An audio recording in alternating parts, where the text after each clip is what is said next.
ওই বাইতুল্লাহ কেমন দামি ঘর। রহমতের নবী বলেন, বাইতুল্লাহ মদিনায় যাইতে মনে চায় না, আমার বংশের দুশ্মনেরা বাধ্য করলো। তোর পার্শ্বেই তো মাকামে ইব্রাহিম। ও বাইতুল্লাহ কেমনে মদিনায় যাব?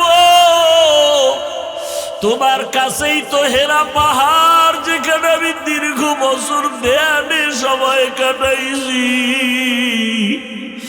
ও বাইতুল্লাহ তোমার ছেড়ে যেতে মনে চায় না, তোমার পার্শ্বেই তো ওই জাবালে আবু কুবাইস, যেই পাহাড়ে উঠিয়া ইব্রাহিম নবী হজের এলান করেছিলেন। কলিজার টুকরা আমার মুরব্বী আল্লাহওয়ালা, তাকে বললাম, হুজুর আমি অসুস্থ, কিন্তু ঔষধ খাইতেছি, ব্যাংকক পর্যন্ত গেলাম, কিন্তু ভালো লাগে না। বলে কেন? আমি বললাম, আমি প্রতি বছর বাইতুল্লাহ যাই, আমার 1000 কোটি % বিশ্বাস অন্তরে জমা হয়েছে। আমি যতবার বাইতুল্লাহ গেছি, আসার পরে তেমন ঔষধ খেতে হয় নাই।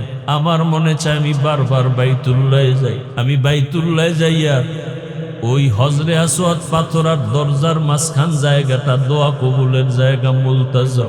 আল্লাহ রসুল বলে, ওই জায়গায় বুকটা লাগাইয়া মালিকের ডাক দিবি,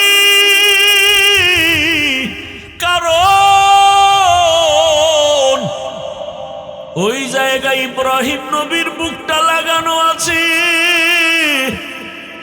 ইসমাইল নবীর বুক লাগানো আছে, কত নবী কত রসূল,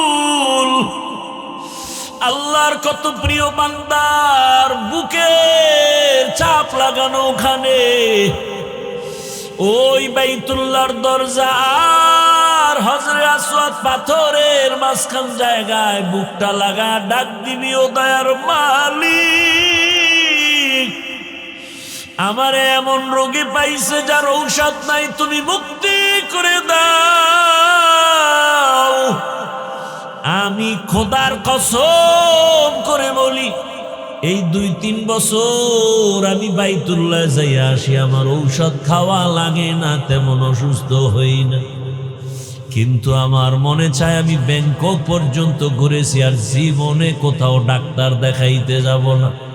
হুজুর আপনি একটু দোয়া করে দেন, আমি যেন হাজিরা দিতে গিয়া প্রত্যেকবার আমার মাওলার ঘরে গিয়া হাজিরা দিয়ে বলতে পারি, লাব্বাইক আল্লাহুম্মা লাব্বাইক, লাব্বাইক লা শারীকা লাক লাব্বাইক, ইন্নাল হামদা ওয়ান নি'মাতা লাক ওয়াল মুলক লা শারীকা লাক। ও বান্দরবন জেলার টাকাওয়ালা, ও ধনী ব্যবসায়ী বাবারা, চাকরিজীবীরা, কিসের টাকার ধান্দায় পড়ে আছো? ওই বাইতুল্লাহ যদি একবার যাইতে পারতা, দেখতা কি মজা। ওই বাইতুল্লাহর সাথে একটু যদি বুকটা লাগাইতে পারতা, বুঝতা কেমন মজা। এখন তোমাকে বুঝানো যায় না, টাকা আছে, কত গরিবরা কাঁদে বাইতুল্লাহ যাবে, টাকার অভাবে যেতে পারে না। আর আল্লাহ তোমাকে কত টাকা দিয়েছে, আমার জানা মতে কত ঢাকার হাজিওয়ালারা আছে, টাকাওয়ালা, নিজেও বাইতুল্লাহ যায়, রমাজানেও যায়, হজেও যায়, আবার শত শত গরিবদেরকে বাইতুল্লাহর উমরায় পাঠায়, হজে পাঠায়। আছে না নাই? ও যুবক, তুমি ভাবতেছো তোমার টাকা নাই, কেমনে যাইবা? 5 বেলার নামাজ পড়ে একটু মাওলারে বলতে থাকো, ও আল্লাহ তুমি বাইতুল্লাহ না দেখাইয়া মরণ দিও না। আল্লাহর কসম টাকা লাগবে না, বিনা টাকায় বাইতুল্লাহ পৌঁছতে পারবা। ওরে 1 মিনিট চক্ষু বন্ধ করে বাইতুল্লাহর কথা ভাবলে চোখে পানি। ওই বাইতুল্লাহর ইমামদের একটু তেলাওয়াতের আওয়াজ পাইলেই পাগল হইয়া যাই। বাইতুল্লাহর ইমামদের তেলাওয়াত শুনিস, এই কপাল পোড়া মোবাইলওয়ালারা, গান শুনিস না, ইমামের তেলাওয়াত শোন। বাইতুল্লাহর ইমামের তেলাওয়াত শুনিস, কসম করে বলি বাইতুল্লাহর ইমামের তেলাওয়াত গুলো যখন মোবাইলে চালাইয়া বালিশে মাথা লাগায় শুনবি, দেখবি চোখের পানি পড়া শুরু হয়ে যাবে। একদিন তুই নিজেই তেলাওয়াত শুনতে শুনতে বলবি আর গান শুনবো না, বাইতুল্লাহর তেলাওয়াত শুনবি। আমরা যারা বাইতুল্লাহ গেছি, আমার কথা আমি বলি আল্লাহর কসম, যখনই তেলাওয়াতটার আওয়াজ কানে আসে মনে হয় ডানা থাকলে উড়িয়া চলে যাইত। এরপরে আবু বকর আসলেন খেলাফতের দায়িত্বে। আবু বকরের ইন্তেকাল হলো, রসুলের পার্শ্বে দাফন। ওমরের ইন্তেকাল এখনো হয়নি। ওমর অনুমতি চাচ্ছেন আম্মাজান আয়েশা রাদিয়াল্লাহু আনহার কাছে। রসুল দুনিয়াতে দুইটা ব্যক্তিকে ডানে বামে রাখতেন, আবু বকর আর ওমর। আমি ওমরের মনটা চায় রসুলের মরার পরে রসুলের পাশে থাকতে, কিন্তু জায়গাটা তো আম্মাজান আয়েশার, অনুমতি দিবেননি। আব্দুল্লাহ অনুমতি নাও। আম্মাজান আয়েশার কাছে গেলেন। আম্মাজান বললেন ভাবতেছি দেখি। ফজরের নামাজের ইমামতিতে দাঁড়ালেন হযরত ওমর। সেই দিনটা ছিল মুহররমের 1 তারিখ। দুশ্মন সে নামাজের মধ্যে পায়ের উপরে আঘাত করল। ওমরে ফারুক রাদিয়াল্লাহু তাআলা আনহু পড়ে গেলেন, রক্ত বিচ্ছরিত হতে থাকলো। আব্দুল্লাহ পার্শ্বে জিজ্ঞাসা করে আমি কি শহীদ? বলে বাবা তার মানে কি? বলে আমাকে আঘাত করলো কি কোনো মুমিন না বেঈমান? বলে বেঈমান। বলে আলহামদুলিল্লাহ, আমি শহীদি তামান্না নিয়ে আল্লাহর কাছে বারবার দোয়া করেছি, একটা পূরণ হলো। আর একটা পূরণের জন্য আব্দুল্লাহ দ্রুত চলে যাও, মৃত্যু মুখে আমাকে একটু বলো আমার দাফনটা কি রসুলের পার্শ্বে হবে কিনা, আম্মাজান থেকে অনুমতি নাও। আবার চলে গেলেন। আম্মাজান আয়েশা রাদিয়াল্লাহু আনহা এই মুহূর্তে কি বলবেন? বলে ঠিক আছে। আল্লাহু আকবার। বলে ঠিক আছে। ওমরে ফারুক রাদিয়াল্লাহু আনহুর দাফন হলো। এ কথা অস্বীকার করার কিছুই নেই। আম্মাজান এতদিন খোলামেলা রুমে আসতেন, মাটির নিচে এখন, উপরে কেউ নাই। কিন্তু ওমরের যেদিন দাফন হয় তারপরের থেকে আম্মাজান আয়েশা রাদিয়াল্লাহু আনহা চেহারা ঢেকে পর্দা রক্ষা করে রুমে আসেন, যান। প্রশ্ন করা হলো এমনটা কেন? বলে এতদিন তো আমার বাবা ছিল, আমার রসুল ছিলেন, এখন তো ওমর আসছে। কোথায় ওমর? উপরে না মাটির নিচে? মাটির নিচে। কতটা তাকওয়া! এর নাম তাকওয়া। আমার আয়াতের মূল ভিত্তি, মূল থিম তাকওয়া। আল্লাহর কাছে আপনার আমার কিচ্ছু পৌঁছবে না তাকওয়া ছাড়া। ইন্না আকরামাকুম ইনদাল্লাহি আতকাকুম। আল্লাহর কাছে সব থেকে দামি কোনো পীর না, কোনো ফকির না, কোনো পাগড়িওয়ালা না, চেহারা সুন্দরওয়ালা না, টাকাওয়ালা না। আল্লাহ বলেন আমার কাছে একমাত্র দামি যার ভেতরে থাকবে তাকওয়া। হর কে দারত খৌফে হকদার দিল মদম জন্নতুল মাওয়া দেহদ ওরা মকাম জুজবা হক চি জে মখাজ ইনসো জা ফজলে উআ মস্তে দর জুমলা জাহা।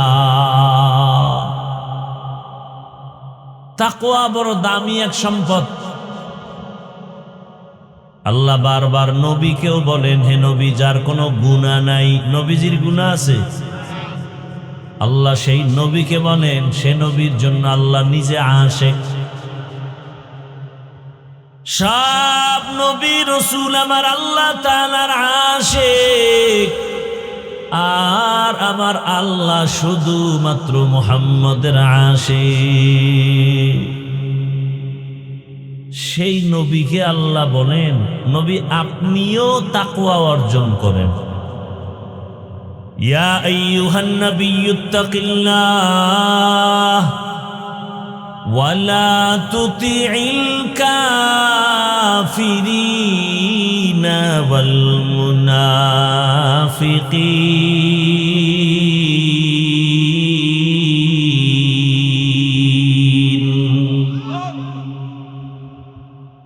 हर के दारत खौफ हक दर दिल मदम जन्नतुल मअवा देहद उरा मकाम। টাকার লোভে মানুষ সত্যকে মিথ্যা বানায়, মিথ্যাকে সত্য বানায়। যৌবনের লোভে পড়ে মানুষ সঠিক রাস্তা থেকে পিছনে পড়ে যায়। আর সারা দুনিয়ার মানুষ ডাক্তার জাকির নায়েকের জন্য কত মোহাব্বত করে, ভালো জানে। এমন মানুষ নাই যে তাকে চিনে না, জানে না কত সম্মান। অথচ আমার দেশের ডাক্তার তাসনিমা নাসরিনের নাম কেউ শুনতে চায় না। ধ্বংস হওয়ার পেছনে কারণ যৌবনের লোভ। কিসের লোভ? এই যত মানুষ পৃথিবীতে উল্টা পাল্টা চলে, এই তিন লোভের কারণে আসল পথ থেকে হারিয়ে যায়। হয়তো সম্পদের লোভে, না হয় ক্ষমতার লোভে, না হয় যৌবনের লোভে। সত্যটাকে মিথ্যা বানায়, মিথ্যাটাকে সত্য বানায়। ভাই ভাইকে মেরে ফেলে, এই ঘটনা আমার দেশে নাই। কিসের লোভ? টাকার লোভ, ক্ষমতার লোভ। স্ত্রী স্বামীকে হত্যা করে, মা বাপ সন্তানকে হত্যা করে, সন্তান মা বাবাকে হত্যা করে, বউ যুবক যুবতীকে হত্যা করে যৌবনের লোভে। শেষ পর্যন্ত জেলখানায় যায়, পরিণামে ফাঁসি হয়ে মরে যায়। আমও গেল, সালাও গেল। আমি যে আয়াতের তর্জমাটা করেছি, আল্লাহর কাছে পশুর রক্ত গোশত পৌঁছে না, আল্লাহর কাছে পৌঁছে কি? আমাদের তাকওয়া। তাকওয়া মানে ভয়। কার ভয়? আল্লাহর ভয়ের মূল কথা গুনাহ থেকে নিজেকে বাঁচায় রাখা। তাকওয়া মানে বেশি বেশি জিকির করা নয়, বেশি বেশি তেলাওয়াত করা না, নামাজ পড়া না। তাকওয়া মানেই হলো গুনাহ থেকে বেঁচে থাকা। আর তাকওয়া আল ইহতিরাজ আনিল মাসিয়া। قال النبي صلى الله عليه وآله وسلم اتق المحارم تكن أعبد الناس। রহমতের নবী বলেন, গুনাহ থেকে নিজেকে বাঁচাও। যদি তুমি আল্লাহর নিষিদ্ধ জিনিস থেকে নিজেকে বাঁচায় চলতে পারো, দুনিয়াতেও তোমার সম্মান বেড়ে যাবে, আখিরাতের ময়দানেও সম্মান বেড়ে যাবে। তাকওয়া মানে গুনাহ থেকে নিজেকে বাঁচাও। হাত দিয়া তুমি ধরবা, তবে ধরার ক্ষেত্রেও সীমানা দেওয়া আছে। সীমানার বাইরে গিয়া হাত লাগায়ও না। আল্লাহর ভয়। চোখ দিয়া তুমি তাকায়া তাকায়া দেখবা, দেখার মধ্যে সীমানা দেওয়া আছে, এর বাইরে তাকায়া দেখিও না। আল্লাহ চোখ দিছেন, মা বাবারে তাকায়া দেখো সওয়াব। দুটো চোখ দিয়ে আল্লাহর কোরআন তাকায়া দেখবা সওয়াব। আল্লাহর ঘর বাইতুল্লাহ দেখবা সওয়াব। এই চোখ দিয়া কোরআন তাকায়া দেখবা সওয়াব। ওলামায়ে আহলে হক, যে আলেমের বয়ান শুনলে, যার কাছে বসলে আখিরাতের কথা মনে হয়, আমলের জন্য দিল তৈরি হয়, এমন আহলে হক ওলামাদের চেহারা দেখবা সওয়াব। কিন্তু আজ তুমি চোখ দুইটা দিয়া মা বাবাকেও মায়ার নজরে দেখো না, বাইতুল্লাহ দেখো না, কোরআন দেখো না, আলেম দেখো না। তুমি যখনই সময় পাও মোবাইলে তাকায় তাকায় কবিরা গুনাহ করে কাটাও। আর তুমি বলো শান্তি আসে না কেন? আমার সন্তানের উপরে বিপদ কেন? আমার ব্যবসার উপরে বিপদ কেন? ওরে বিপদ যেই পরিমাণ আসার প্রয়োজন ছিল তার 1000 কোটি ভাগের 1 ভাগও আসে নাই। নবীদের উপরে এত পরিমাণ বিপদ। আল্লাহ পরীক্ষা নিছেন পয়গম্বর ইব্রাহিম আলাইহিস সালাম। তার নমুনা বর্তমান সামনে কোরবানি আদম নবী থেকেই শুরু হয়েছে। তবে আমরা বাস্তবে যা বেশি বেশি অনুসরণ করি ইব্রাহিম নবীর। বাইতুল্লাহ হাজী সাবরা হজে গিয়া মক্কায় যত আহকামাত পালন করেন 3 ব্যক্তির স্মৃতি স্মরণ করা হয়। ইব্রাহিম আলাইহিস সালাম, ইসমাঈল আলাইহিস সালাম, আম্মা জান হাজেরা আলাইহাস সালাম। আল্লাহ রাব্বুল আলামিন জমিনটা বানাবার পরে একটা ঘর বানাইলেন বাইতুল্লাহ। আল্লাহ তাআলা বাইতুল্লাহ বানানোর পর হজের এলান করার জন্য ইব্রাহিম নবীকে আদেশ দিলেন। ক্রমান্বয়ে ইব্রাহিম নবী দাওয়াত দিয়া এইবার সন্তান ইসমাইল সহ বাইতুল্লাহ নির্মাণ করেছেন। এই বাইতুল্লাহ নির্মাণ করার পর ইব্রাহিম নবী হজের এলান করেছেন। আর পয়গম্বর ইব্রাহিমের এলানে যারা লাব্বাইক বলেছে তারা হজ না করে কবরে যাবে না। এরে আল্লাহর গোলাম, ইব্রাহিম নবী চলে গেলেন, ইসমাঈল নবী চলে গেলেন। শেষ পর্যায়ে ঈসা নবীর আগমন। ঈসা নবী আল্লাহ তাআলা আকাশে উঠায় নিলেন। ঈসা নবী বিদায়ের পরে রহমতের নবীর মাঝখানে 500 বছর পর্যন্ত কোনো নবী নাই। মানুষগুলো আল্লাহর ইবাদত বাদ দিয়া সব মূর্তি পূজায় লিপ্ত হয়ে গেল। শুধু তাই না, বাইতুল্লাহর মধ্যে 360টা মূর্তি ঢুকায় দিল। মূর্তি পূজা শুরু হয়েছে আদম আলাইহিস সালাম জমিন থেকে বিদায় হওয়ার 600 বছর পরে। দুনিয়াতে এমন এক পর্যায় হলো ইবলিসের ধোকায় পড়ে মানুষ মূর্তি পূজা শুরু করলো। জমিনে এমন একটা মানুষ ছিল না যে মূর্তি পূজা করে নাই। মূর্তির সামনে নিয়া খোদা খোদা বলে সম্মান করত আর কিছু চাইতো। 600 বছর মূর্তি পূজা চলতে থাকলো। আদম নবীর বিদায়ের 1200 বছর পরে আল্লাহ পাক নূহ আলাইহিস সালামকে পাঠাইয়া দাওয়াতের কাজ করেছেন। মানুষের দ্বারে পয়গম্বর নূহ 950 বছর দাওয়াত দিয়া মাত্র 40 জন মানুষকে মূর্তি পূজার থেকে ফিরায় দিলেন। এই মূর্তি পূজা শুরু হয়েছে আদম আলাইহিস সালামের ইন্তেকালের 600 বছর পর। ক্রমান্বয়ে কমে আবার বাড়ে। রহমতের নবী আসার আগে 500 বছরে জমিনে কোনো মুরব্বী নাই। মক্কা মানুষ বড় দামি, মুশরিক হলেও বেঈমানরাও মক্কাটারে সম্মানের নজরে দেখত।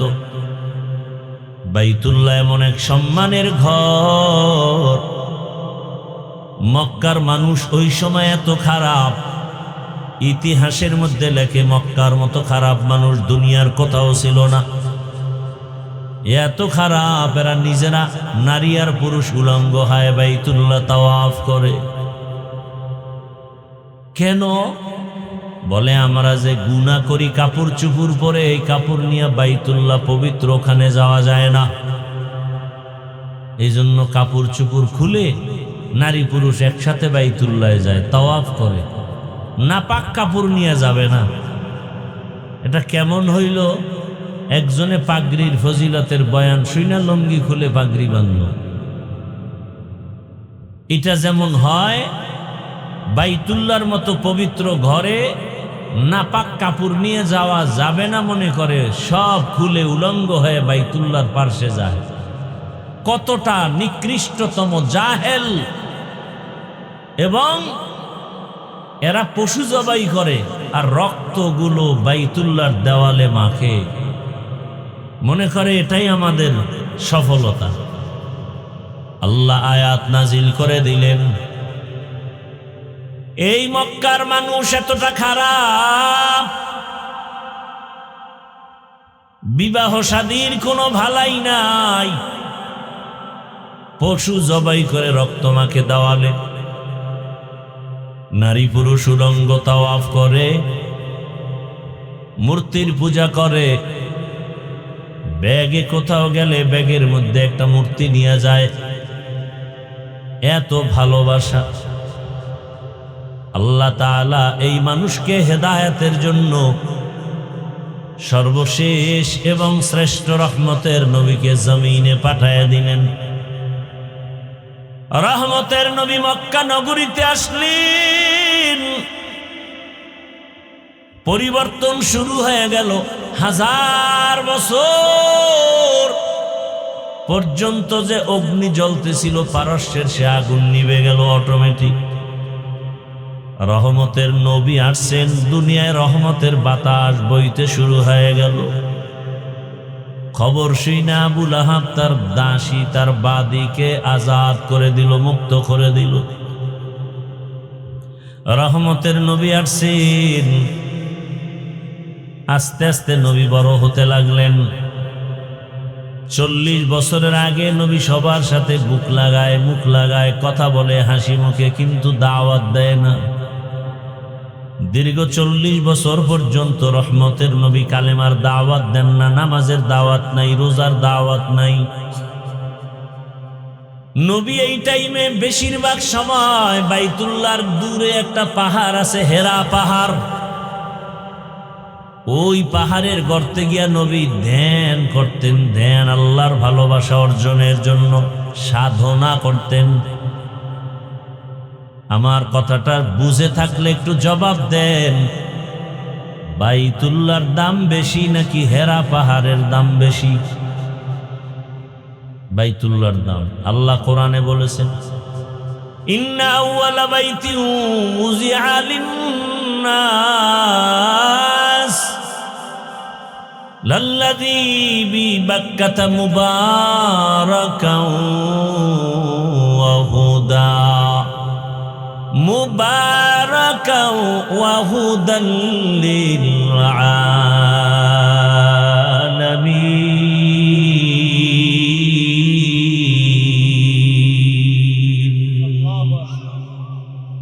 বাখা কুরআন কালামুল্লাহ বসনো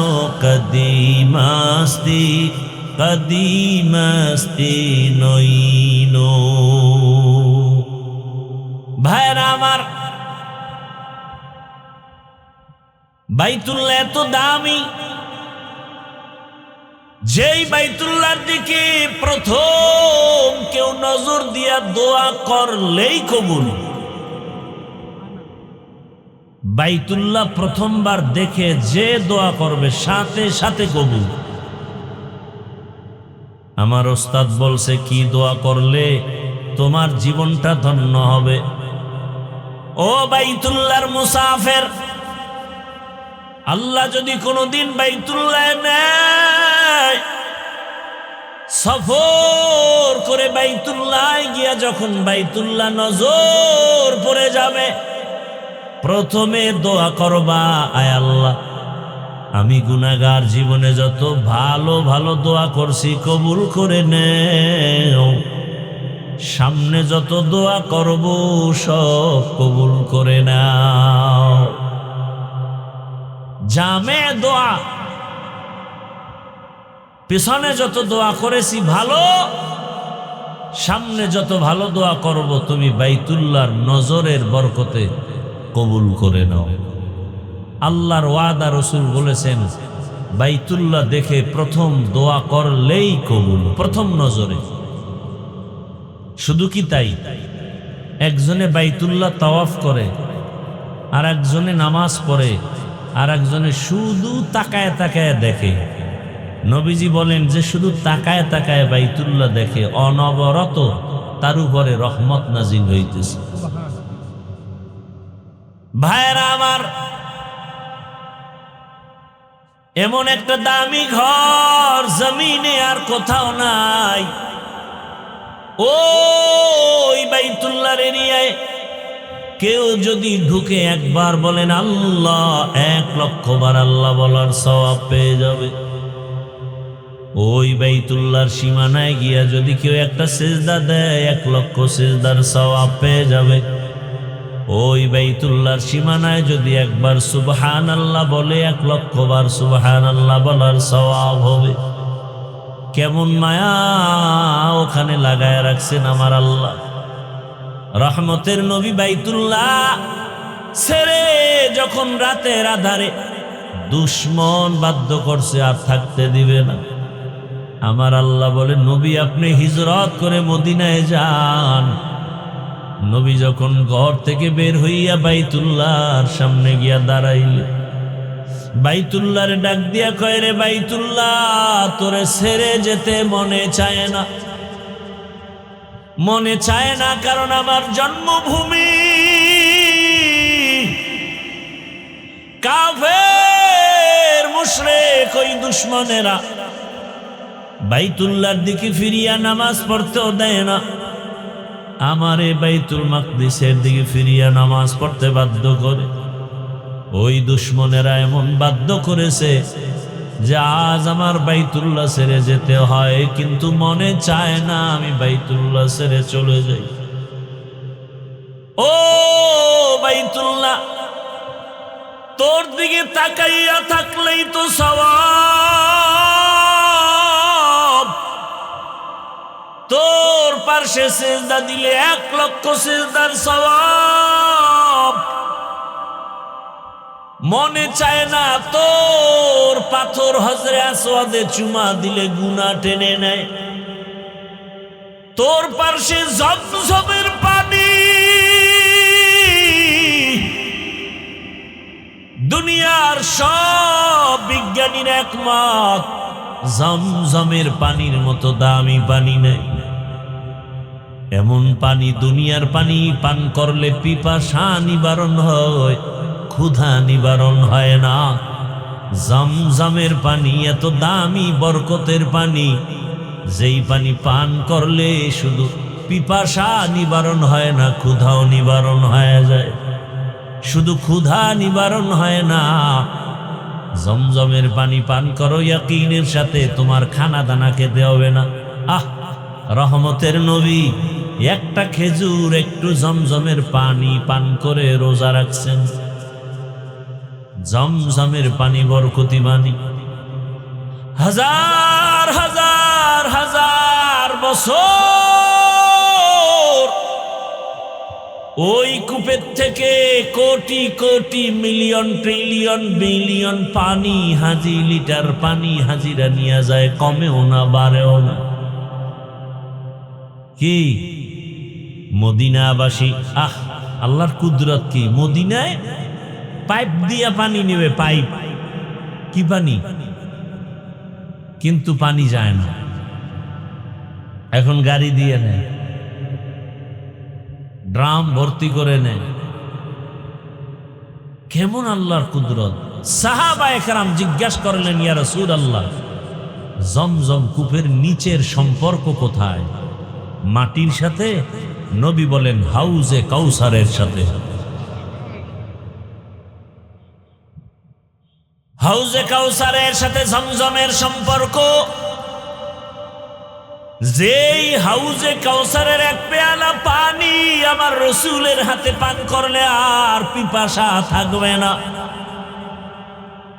কিন্তু নবী বলেন এর থেকেও জমজমের পানি বড় দামি। ও বাইতুল্লাহ, মদিনায় যাইতে মনে চায় না, তোর পাশে জমজম কূপের পানি।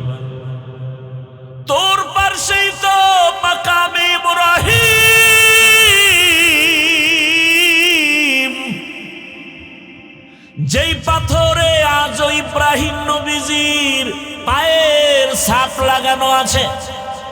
সুবহানাল্লাহ। না বেশি করে বিড়ি টানো তো ঘুমের ভিতরে মক্কা দেখবা। সুবহানাল্লাহ বলার মতো মন নাই, ও মুখের মধ্যে সারাদিন বিড়ি, গালি, গীবত, শেকায়াত। তো একই জায়গা দিয়ে সুবহানাল্লাহ আইতে তো সময় লাগে, কতগুলো রাস্তা পার হয়ে আইতে হয়। গীবতের গেট লাগানো, মিথ্যার গেট লাগানো, এটি ধাক্কাইয়া ধক্কাইয়া সুবহানাল্লাহ বাইরিতে তো অনেক সময়। আর নিজেরে মহাপণ্ডিত মনে করে। আল্লাহ হেদায়াত দান করুন। ওগো নবীর উম্মতেরা,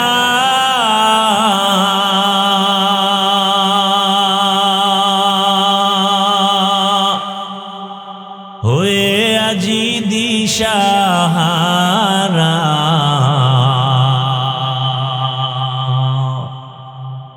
কোরআন হাদিসের চলো যখন যাহা চায় মনে, নবী বিনে কে তরাবে পুলসিরত মিজানে, নবী বিনে কে তরাবে পুলসিরত মিজানে, উম্মতের কান্ডারি নবী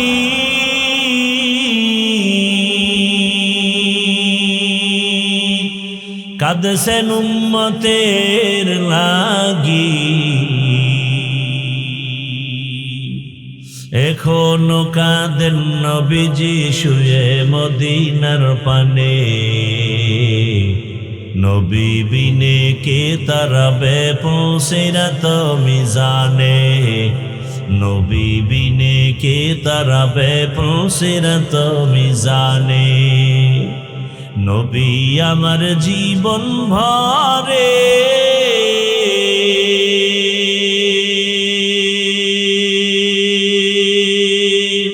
দিনের লাগি কষ্ট করে, দান দান শহীদ করিলেন উহুদেরই ময়দানে, নবী বিনে কে তারাবে পুলসিরাত মিজানে, নবী বিনে কে তারাবে পুলসিরাত মিজানে, ইমামুল আউয়ালিন আল আখিরিন, বহরে সদকা রহমাতাল লিল আলামিন, সৈয়দুল কওনাইন খতমুল মুরসালিন, আখির আমদ বুদে ফখরুল আউয়ালিন, শুধু ওজুদাস রহমাতাল লিল আলামিন, মসজিদে উশুদ হামারা এ জমিন। রহমতের নবী বাইতুল্লাহরে বেশি ভালোবাসছেন। কেমন যেন বাইতুল্লাহ থেকে মদিনায় যাইতেছিলাম, মনটার আকর্ষণ বাইতুল্লাহর দিকেই বারবার নজর পড়ে যায়। এরে নবীরা আশেক, ওই বাইতুল্লাহ এত দামি, যার দিকে তাকাইলে সওয়াব। ও বাইতুল্লাহ, তোমার পাশেই তো পাহাড় আছে জবলে রহমত, যেই পাহাড়ে আদম নবী দোয়া করছেন, আমার মাওলা ডাইরেক্ট ক্ষমার ঘোষণা দিয়ে দিছেন। ও বাইতুল্লাহ, তোমার পাশেই তো জাবালে নূর, যেই জাবালে নূরের মধ্যে আমি সময় কাটিয়েছি। ও বাইতুল্লাহ, মনে চায় না ছেড়ে যাইতে। নবী এভাবে কান্না করে করে করে করে যখন হিজরত করতে রওনা, মালিক বলছে যাওয়াই লাগবে। যখন বের হয় নবীজি বাইতুল্লাহ থেকে বের হইয়া যেই রাস্তায় যায়, ওই রাস্তাটাকে আজও সৌদি আরব যারা উমরা হজে যাবেন, ওটার নাম তরিকে হিজরা। হিজরা রোড, হিজরতের রোড। আমি 13 সালে হজে গিয়া ওই হিজরা তরিকে হিজরার একটা নরমাল হোটেলে ছিলাম। নবীজি যায়, কিছু দূর যায়, আবার পিছনে তাকায়, বাইতুল্লাহর বড় ভাই। নবী আবার সামনে হাঁটে, আবার পেছনে তাকায়, বাইতুল্লাহর মায়া। বেনামাজি হইও না রে বাবা, আমি কিন্তু এখানে এতক্ষণ বয়ান করি, একজনকেও বলি না আমার মতো টুপিওয়ালা হুজুর হয়ে যাও। আমি একবারও বলি না আমার মতো হুজুর হও, মাদ্রাসায় যাও, স্কুল বাদ দাও। আমি একবারও বলি না তাবলিগে যাও, পীরের কাছে যাও। আমি সারা বাংলাদেশে ঘুরে ঘুরে পাও ধরে ধরে বলি, বাবা চাকরি করো, পুলিশ, র্যাব, আর্মি, বিডিআরের চাকরি করো, ব্যবসা করো, বাধা নাই। তবে তুমি ওখানে থাইকা রসুলের আদর্শের মালা গলায় লাগাও, 5 ওয়াক্ত নামাজ আদায় করো। তোমার মতো কত যুবক তাকায় দেখো, স্কুলে পড়ে, কলেজে পড়ে, 5 ওয়াক্ত নামাজি আছে না নাই? বলো বাবা তুমি কেন পারবা না? তোমার মতো যুবক তাকায় দেখো, র্যাব, আর্মি, পুলিশ, বিডিআরের চাকরি করে, নামাজ আদায় করে। ও বাবা তোমার মতো চাকরিজীবী চাকরি করে, ব্যবসা করে, নামাজ ছাড়ে না। ও ব্যবসায়ী বাবারা, আপনার মতো ব্যবসায়ী নামাজ পড়ে, বলেন আপনি পারেন না কেন? ও চাকরিজীবী বাবারা, আপনার মতো কত চাকরিজীবী চাকরি করে, নামাজ পড়ে, আপনি পারেন না কেন? ও আমার কলিজার যুবক বাবারা, তোমার মতো যুবক স্কুল কলেজে পড়ে, লেখাপড়া করে, নামাজ পড়ে, তুমি পারো না কেন? ও ড্রাইভার বাবারা, তোমার মতো কত ড্রাইভার ড্রাইভারি করে, আজান হলে নামাজে দাঁড়ায়, তুমি পারো না কেন? ও পর্দার আড়ালের আম্মা জানেরা, বোনেরা, আপনার মতো কত মা কত বোন এখনো আছে, পর্দা করে, নামাজ পড়ে, স্বামীর মাল হেফাজত করে, আপনারা পারেন না কেন? আপনাদের এত সম্মান, আপনারা তো নবীদের মা, আপনারা তো সাহাবায়ে কেরামদের মায়ের মতোই মা। এই দুনিয়ায় নবী হতে পারেন নাই, মায়েরা তবে নবীদের মা হয়েছেন। এ দুনিয়ায় সাহাবী সাহাবিয়ার মতো নারী আপনারা, খাদিজা রাদিয়াল্লাহু আনহার মতো নারী, ফাতেমা রাদিয়াল্লাহু আনহার মতো নারী, আয়েশা রাদিয়াল্লাহু আনহার মতো নারী। ও পর্দার আড়ালের আম্মা জানেরা, আপনার ছেলেটাকে আপনি ডাক্তার বানাবেন, প্রফেসর বানাবেন, ইঞ্জিনিয়ার বানাবেন, বাধা নাই। তবে আমার দাবি একটাই, ডাক্তার জাকির নায়েকের এত সুনাম কেন? টাকার কারণে, ক্ষমতার কারণে নয়, নবীজির আদর্শের কারণে। আপনার সন্তান ডাক্তার হবে, নেককার, নামাজি, পর্দাওয়ালা। আপনার সন্তান ডাক্তারিও করবে, নামাজ পড়বে, কোরআন তেলাওয়াত করে, মা বাবার জন্য দোয়া করবে। ও যুবক বাবা, তুমি ডাক্তার হও, প্রফেসর হও, ইঞ্জিনিয়ার হও, বাধা নাই। তবে মা বাবার দোয়া নিয়া, শিক্ষকের দোয়া নিয়া, উলামায়ে কেরামের দোয়া নিয়া, নবীজির আদর্শ মেনে চলবা, জীবনটা ধন্য হয়ে যাবে। ওই বাইতুল্লাহর দিকে আগাইতে থাকো। আজকে তো তুমি চোখ বন্ধ অন্ধের মতো সেজদা দাও, বাইতুল্লাহ সামনে নাই। যেদিন বাইতুল্লাহর সামনে গিয়ে একটা সেজদা দিবা, মনে হয় যেন তোমার জীবনের শ্রেষ্ঠ সেজদা হবে। আজকে তুমি নামাজে দাঁড়াও, বাইতুল্লাহ সামনে দেখো না। আল্লাহ যদি কবুল করেন, বাইতুল্লাহ সামনে নিয়ে যেদিন নামাজে দাঁড়াইবা, দেখবা আজকে নামাজে দাঁড়াইলে মন বসে না, সেদিন চোখ থেকে পানি পড়া শুরু হয়ে যাবে। এত কান্না, এত কান্না। ওই বাইতুল্লাহ বড় দামি। আল্লাহ পাক রব্বুল আলামিন ওই নবীকে বিজয়ের বেশে আবার বাইতুল্লাহ ফিরাইয়া দিলেন। ওই বাইতুল্লাহ বড় দামি ঘর। ওই বাইতুল্লাহর জিয়ারতের জন্য হাজিরা দৌড়াচ্ছে। কিছুদিন পরেই যখন শুরু হয়ে যাবে, হাজি সাহেবরা হজ করতে যাবে, আরাফার ময়দানে যাবে। আরে 24টা ঘন্টাই কান্না করে, লাব্বাইকের আওয়াজ দেয়। নবী বলেন, যারা তোমরা হজে যাইতে এখনো পারো নাই, ওই হাজিদের নমুনা নিজের মধ্যে ঢুকাও। আল্লাহ চায় হাজি সাহেবরা যখন হজের মাস শুরু হয়ে যাবে 1 তারিখ, ওই হাজি সাহেবরা নখ কাটবে না, চুল কাটবে না। আল্লাহর আইন হয়ে গেছে। ও কোরবানি করনেওয়ালারা, তুমি যদিও হজ করতে পারো নাই, হাজিদের নমুনায় তুমিও চুল কাটিও না, নখ কাটিও না কোরবানির আগে। আমার আল্লাহ তোমাকে দেখে একটু মোহাব্বত করবে, মোহাব্বতের নজরে তাকাবেন। ওরে আল্লাহর বান্দারা, এই কোরবানি তো পশু কোরবানি না, আসল কোরবানি তোমার জীবনের ভালোবাসার কোরবানি। আমার আল্লাহ চায় তোমার আমার দিলের কোরবানি। আজকে দেখা যায় মানুষ 20,000 টাকা 30,000 টাকা দিয়ে গরুতে ভাগ হয়, 500 টাকা লাগলেও দেয়, কিন্তু 100 টাকার লোভে চামড়াটা কওমি মাদ্রাসায় দিতে চায় না। আছে না নাই? বলে গেলাম চ্যালেঞ্জ দিয়ে, পৃথিবীতে যত সেবা সংস্থা আছে, শ্রেষ্ঠ কল্যাণমূলক জনকল্যাণমূলক সেবা সংস্থার নাম কওমি মাদ্রাসা। অনুরোধ করে বলবো, ওই কওমি মাদ্রাসায় যদি আপনার যাকাতের অংশ দেন, আপনি যদি কোরবানির চামড়া দেন, ফ্রি দিবেন, ডবল সওয়াব, ডবল সওয়াব, ডবল সওয়াব। আর এর বিরোধিতা যারা করবে, ওদের অন্তর নষ্ট, ওদের আকল নষ্ট, ওদের ঈমান আমল নষ্ট। ফ্রি দিবেন, 20,000 30,000 টাকা দিয়ে ভাগ হতে পারেন কোরবানির অংশে, 200-100 টাকা ছেড়ে চামড়াটা আল্লাহর রাস্তায় দিবেন। এখন তো সিন্ডিকেট চলতেছে চামড়ার জগৎ নিয়ে, অনেক মাদ্রাসাওয়ালারা কালেকশন করবে না বলেছেন, কিন্তু অনুরোধ করে বলছি, আল্লাহর ওয়াস্তে ফি সাবিলিল্লাহ কওমি মাদ্রাসার এতিম ফান্ডে আপনারা এটা দিবেন। গরিব এতিম অসহায় যারা আছেন, এদের পেছনে এটা খরচ করা হবে। এটা দিলে ডবল সওয়াব, এক সওয়াব গরিব এতিমের হক আদায় করা হবে, আর এক সওয়াব হলো এলমে দ্বীন ওরা শিখে, কোরআন হাদিস শিখে, এই এলেমের সহযোগিতা করা হবে। কয় সওয়াব? কি ডিস্টার্ব কেন বাবা?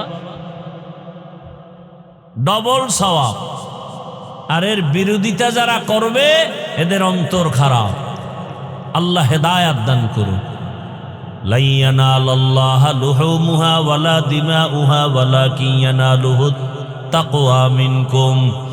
ও পর্দার আড়ালের আম্মা জানেরা, বোনেরা, ও যুবক, অনুরোধ করে বলছি, জীবনে তো গুনাহ কম করো নাই, মনে চাইছে নামাজ পড়বা না পড়ো নাই, মনে চাইছে দাড়ি রাখবা না রাখো নাই, মনে চাইছে পার্কে যাবা দৌড়ায়া গেছো, মনে চাইছে মোবাইলে সারা রাত গুনাহ করবা করেছো, মনে চাইছে নাচ গান করবা দেখবা করেছো আর দেখেছো।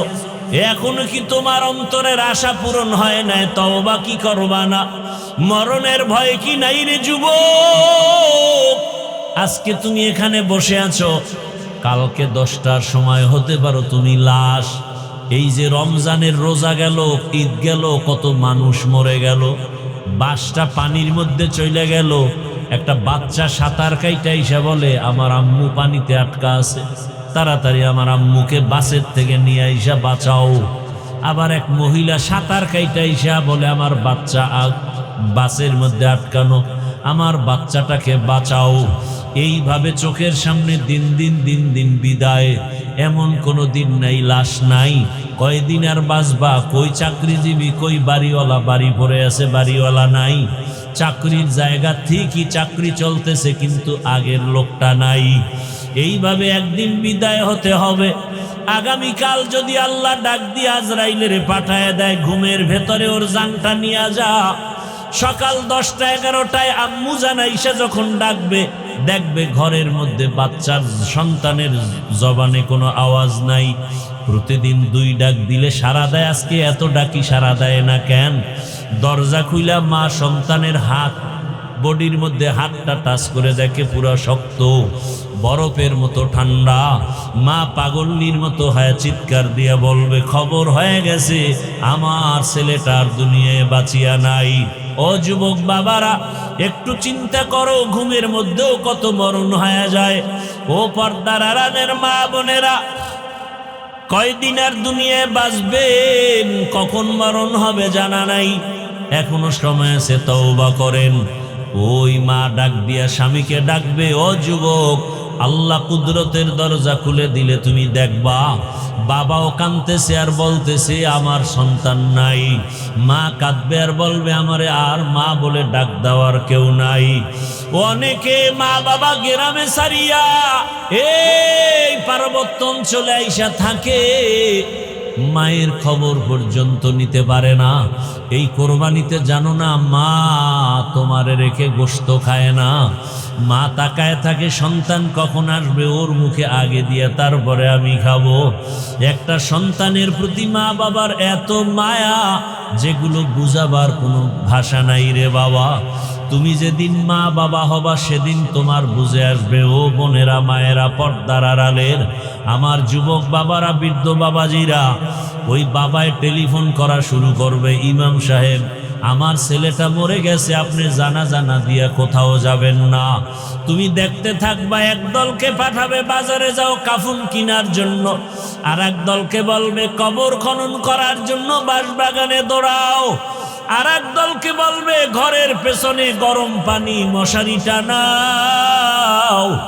আজকে আমি বলি আমার বাড়ি, আমার গাড়ি, আমার সব, কিন্তু জানুনি আমার গায়ের জামাটা বেলেট দিয়া কেটে কেটে রেখে দিবে।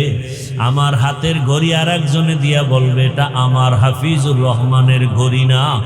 এইভাবে যখন লাশটা তোমার আমার ঘর থেকে নামাইয়া গরম পানি দিয়া গোসল করাইয়া, যখন সাদা কাপনের প্যাকেট বানাইয়া খাটের মধ্যে উঠাবে, এইবার জানাজার ময়দানে নিয়ে যাবে, মা জানালা দিয়া চিল্লায় বলবে আমার বাবারে তোমরা কোথায় নিয়ে যাও? বলবে জানাজা দিয়া চিরবিদায়, আর ঘরে আসবে না, কবরে রাখা হবে। মা বলে বিদায় বেলা শেষবারের মতো একটু চেহারাটা দেখাইয়া দাও, আমার বাবারে জীবনে আর দেখবো না, আমার বাবাই কই? ও আমার যুবকেরা, ওই মা বাবার সাথে বেয়াদবি করিস না। আল্লাহর কসম, ওই মা বাবার দোয়া ছাড়া আমি হাফিজুর রহমান এই চেয়ারে বসতে পারি নাই রে বাবা। ওই মা বাবার চোখের পানি আর দোয়ার কারণে তুমি টাকার মালিক, বাড়ির মালিক, গাড়ির মালিক, সম্মানের চেয়ারের মালিক। ওই মা বাবার কথা কেমনে ভুলে গেছো? তোমারে পরীক্ষার হলে পাঠাইয়া মা কান্না করে করে দোয়া করছে, আল্লাহ আমার ছেলেটার পরীক্ষায় কামিয়াবি দান করো। তোমার মা কত কান্না করেছে। ওই মা বাবার জন্য কি তুমি এক ফোঁটা চোখের পানি ফেলতে পারবা না? আল্লাহর কাছে 2 ফোঁটা চোখের পানি ছেড়ে দোয়া করো। আর যার মা বাবা বেঁচে আছে, এই রত্ন হারাইও না, পাইলেই দেখা হলেই দোয়া চাইও। বাবারে বলিও বাবা মনে কষ্ট নিবা না, জীবনে বহু অন্যায় করেছি। বরে যুবকরা যারা গোপনে গিয়া মায়েরে কাঁদাইছো, কত কষ্ট দিয়েছো, অনুরোধ করি বাসায় যাইয়া মায়ের হাতটা ধইরা ক্ষমা চাইয়া নিও। আর মাকে বলিও মা ওয়াজের প্যান্ডেলে তওবা করে আসছি, আর গুনাহ করব না। কিন্তু দুঃখ, অনেকে কান্না করলো, আমার চোখে পানি নাই, গুনার কারণে আল্লাহ বেজার হয়ে গেছে। মা তুমি আমার উপরে বুঝি বেজার? আমার মাথায় হাতটা দিয়া দোয়া করে দাও, আর কোনোদিন বেয়াদবি করব না। মাকে যদি বলতে পারো, দেখবা মায়ের চোখে পানি। মা বলবে বাবা আয় আয় আয়, মাথায় হাতটা দিয়া ডাকবে, ও আরশে আজিমের মালিক, আমার কলিজার সন্তানটারে তুমি কবুল করিয়া নাও। ও বাবা, ওই জানাজা পড়াইয়া যখন কবরের দেশে নিয়ে যাবে, এমন জায়গা যেখানে দিনের বেলাও কেউ যায় না, ভয় লাগে। আজকে আমার ডানে বামে, তোমার ডানে বামে কত ভক্ত বৃন্দের অভাব নাই। একা একা চলতে পারো না, কত গার্ড আইসা তোমারে আগায় দেয়। কবরে রাখার পরে এমন হালাত হবে, মাটি পাড়ায়া পাড়ায়া দিয়া যখন বিদায় হবে, ওই কবরে কেউ নাই। অন্ধকার কবরে তখন ডানে মাটি, বামে মাটি, উপরে নিচে মাটি। 2 জন ফেরেশতা প্রশ্ন করতে আসবে, রবের পরিচয় দাও, ধর্মের পরিচয় দাও, রাহমাতুল লিল আলামিনের পরিচয় দাও। যারা দুনিয়াতে নবীর তরিকা মেনে, আল্লাহর হুকুম মেনে নামাজ আদায় করবে, দাড়ি রাখবে, পর্দা করবে, আল্লাহর পক্ষ থেকে ওরা জবাব দিতে পারবে। আর আল্লাহ খুশি হয় কুদরতের আওয়াজ দিয়ে বলবে, কবরটা বেহেশতের বিছানা দিয়া দাও। কিন্তু কপাল পোড়া আমরা যারা বেনামাজি, নামাজ ঠিক মতো পড়ি না, গুনাহ করি, দাড়ি নাই, নামাজ নাই, পর্দা নাই, মা বাবার সাথে ভালো ব্যবহার নাই, এই বেনামাজি অবস্থায় যদি কবরের ডাক আসিয়া যায়, ওই কবরে যখন প্রশ্ন করা হবে, বেনামাজি একটা জবাব দিতে পারবে না, বারবার বলবে হা হা লা আদরি, আফসোস আমি কিছুই জানি না, কিছুই জানি না। নবীজি বলেন আমার আল্লাহর কুদরতের আওয়াজ, ও ফেরেশতা নাফরমানকে আর সুযোগ দেওয়া হবে না, ওই কবরে জাহান্নামের আগুন জ্বালা দাও। ওই কবরের মাটি দুই পার্শ্ব থেকে জোরে জোরে চাপ দিবে। আম্মা জান আয়েশা রাদিয়াল্লাহু তাআলা আনহা বলে, আমি প্রায় সময় দেখতাম আমার রসুল আমার রুমে বসে গুনগুন করে কান্না করতেন। আমি মাঝে মাঝে জিজ্ঞাসা করতাম, ইয়া রাসূলুল্লাহ, আপনি আমার রুমে বসে কান্না করেন কেন? মায়ার নবী কান্না করতেন আর বলতেন, আয়েশা, হাসরের মাঠে কঠিন অবস্থার কথা মনে পড়লে আমি চোখের পানি রাখতে পারি না। যে এমন কঠিন হবে, নবীরা পর্যন্ত উম্মতের কথা ভুলিয়া নিজেদের জন্য কান্না করবেন। মুসা নবী কাঁদবেন, ঈসা নবী কাঁদবেন, ইব্রাহিম নবী কান্না করবেন। ওই সময় উম্মতেরাও পাগলের মতো দৌড়াবে। সূর্যের গরম সহ্য করা যায় না, জাহান্নামের আওয়াজ সহ্য করা যায় না। কোথায় যাবে সুপারিশের জন্য? যেখানে যাবে নিরুপায় হয়ে যাবে, ব্যর্থ হইয়া। সর্বশেষ এরা মুহাম্মদের তালাশ করবে, কোথায় পাওয়া যায়। আম্মা জান আয়েশা বলেন, ইয়া রাসূলুল্লাহ, কঠিন সময় আপনাকে কোথায় পাওয়া যাবে? নবী বলেন, আমি আমার মাওলার দরবারে মাকামে মাহমুদে সেজদায় পড়ে কাঁদবো।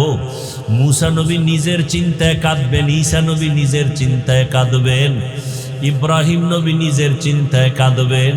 আর আমি মুহাম্মদ আমার চিন্তায় একবারও কিছুই বলবো না, আমি বারবার কাঁদবো আর বলবো, আমার উম্মত, আমার উম্মত, আমার উম্মত। ও নবীর উম্মতের দল, আল্লাহর কোরআনটা মিথ্যা মনে করিও না, নবীর কথা মিথ্যা মনে করিও না, ওলামায়ে কেরামের কথা মিথ্যা মনে করিও না। এখনো সময় আছে, তওবা করো, নবীর তরিকা মেনে চলো। নবীর শাফাআত ছাড়া জান্নাত হবে না। জীবনে গুনাহ তো কম করো নাই, আজকে আল্লাহর কাছে তওবা করো। আর নামাজ ছাড়বা না, দাড়ি কাটবা না, বেপরদায় চলবা না। মা বাবার দোয়া, শিক্ষকের দোয়া, উলামায়ে কেরামের দোয়া নিয়ে নবীর সুন্নত অনুযায়ী চলবা। ও যুবকেরাও তওবা করো, ডাক্তার হও, নামাজ ছাড়িও না, ইঞ্জিনিয়ারিং পড়ো, নামাজ ছাড়িও না। ঢাকা কলেজে গিয়ে দেখো কত ছেলেরা কলেজে পড়ে, পাগড়িওয়ালা, নামাজির অভাব নাই, তুমি পারবা না কেন? আল্লাহর কাছে তওবা করো। ও মা বোনেরাও তওবা করেন, আর নামাজ ছাড়বেন না, বেপরদায় চলবেন না, স্বামীর মাল হেফাজত করবেন, খেয়ানত করবেন না। আল্লাহ আমাদের তওবা যদি খাঁটি অনুমতে করতে পারি, আল্লাহ জীবনের গুনাহ মাফ করে দিবেন। মরিয়া গেল আর নামাজ ছাড়বো না, দাড়ি কাটবো না, বেপরদায় চলবো না। তওবা করার মতো যদি কারো অন্তর তৈরি হয়, মুনাফিকি না থাকে, যাদের খাঁটি নিয়ত আছে, দুটো হাত আল্লাহকে দেখাইয়া দাও। আয় আল্লাহ, হাতগুলো কবুল করে নেন, তওবা কবুল করে নেন। তওবার উপরে মজবুত হইয়া চলার তৌফিক দান করেন, আমিন। আলহামদুলিল্লাহি রাব্বিল আলামিন, ওয়াসসালাতু ওয়াসসালামু আলা সাইয়্যিদিল আমবিয়াই ওয়াল মুরসালিন ওয়া আলা আলিহি ওয়া আসহাবিহি আজমাইন। ইয়া আরহামার রাহিমিন, ইয়া আরহামার রাহিমিন, ইয়া আরহামার রাহিমিন। রব্বিরহামহুমা কামা রব্বায়ানি সগীরা। আল্লাহুম্মা ইন্নাকা আফুউন কারীম তুহিব্বুল আফওয়া ফা'ফু আন্না। আল্লাহুম্মা ইন্না নাসআলুকা রিযাকা ওয়াল জান্নাহ ওয়া নাউযু বিকা মিন সাখাতিকা ওয়ান নার। আল্লাহুম্মা ইন্না নাউযু বিকা মিনাল বারসি ওয়াল জুনুনি ওয়াল জুযামি ওয়া সাইয়্যিল আসকাম। আল্লাহুম্মা জাআলনি মিনাল মুস্তাজাবিনা লিদ-দাওয়াত। ও দয়ার মালিক, আমরা গুনার বোঝা নিয়ে আপনার দরওয়াজায় হাজির। মেহেরবানি করে আমাদের গুনাহগুলো মাফ করে দেন।